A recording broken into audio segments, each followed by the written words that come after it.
Hello, everybody. My name is Phil, and today we'll be over the Absolute Style and Sound Wellness Program.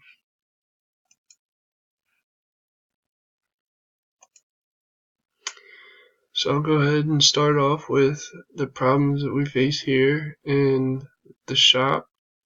So a lot of times we get real busy, can't often find the time to eat, or we just mostly go to McDonald's, Taco Bell, whatever's quickest. We do tend to drink a lot of coffee and probably keep Red Bull and Monster in business, which is not that great, especially on your body. We also deal with a lot of stress and other health issues due to working 10 hours, 5, 6 days a week. And as you can see here, it says the latest findings discovered by scientists is that working more than 11 hours a workday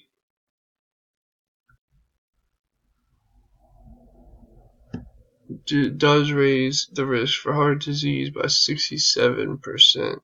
And a lot of times we do end up working a little over 11 hours, unfortunately. It is physically and mentally tiresome to do this work. And a lot of times we start drinking alcohol at about 5 p.m. even though we don't get off at 7 until 7. And we often don't get enough sleep. We have to get up early, be here early, get out of here late, gotta take care of family stuff, whatever. And so we tend to miss the mark on getting the proper amount of sleep.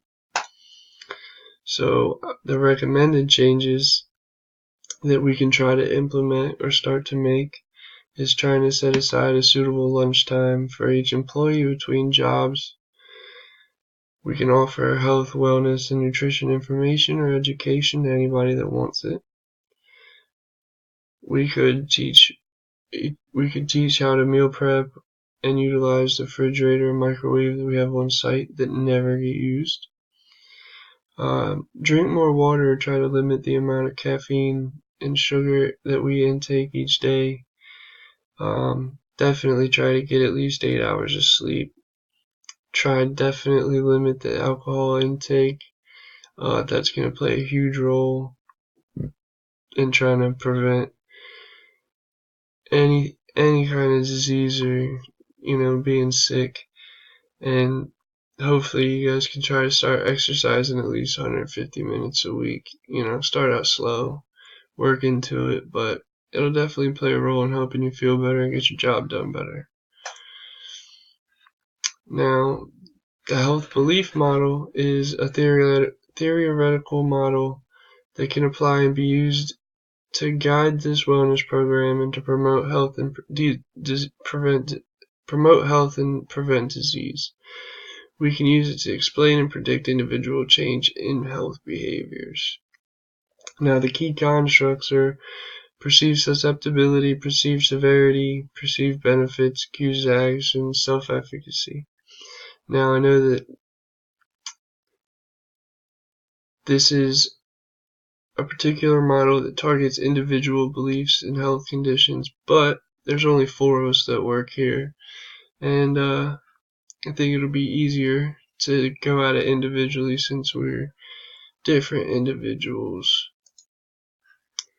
And so we start off here with perceived susceptibility. We can start out by informing on the perceived sickness and disease that could happen upon the lifestyle that we lived and the conditions that we impose on our bodies. For example, we go back to that study that the scientists did on how working the long hours can increase your risk of heart disease. And then the perceived benefits tend to help push people into kind of starting to want to change. I believe that informing them on the benefits can help change their usual behaviors and habits and positively help them mentally, physically, and emotionally. Now, for example, drinking less alcohol can prevent the risk of dehydration, help lose weight, Cutting down on the drinking can be a positive step to your overall health. Drinking less alcohol reduces the risks of alcohol-related cancers, diabetes, heart disease, stroke. Drinking less also keeps your liver happy. And a cue to action. Now here we can address the barriers to action and exposure to factors that prompt action. For example, my coworker Bob starts drinking beer at 5 p.m. He often goes home and drinks whiskey. Bob has to get his coworkers to pull in customers' cars for breathalyzer installs and deinstalls due to his consumption, and often throws up in the mornings. Now we can show how this drinking is affecting not just his job, but could affect his health. Like throwing up in every morning is not good for your esophagus, your stomach lining, anything like that. And hope to leads to some kind of behavior change. And self-efficacy. Now, we're four guys that do a lot of car modifications, and we do it on a daily basis, and we're the best at what we do. So while we all have immense confidence in ourselves and how well we can do our jobs on a daily basis, we don't always believe we can change some of our other habits, or just lack the confidence that we can change them because of previous failed attempts. For example, Bill has started several exercise plans but never seems to follow through and keep up his plan. He finally quits for several months, which could help. He finally quits after several months.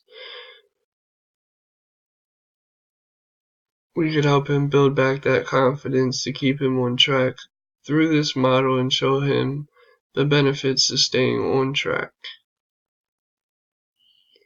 And I believe that through all of this, we can make some small changes over time to help promote wellness in our little shop that we got here. So, hopefully this short little presentation makes some sense.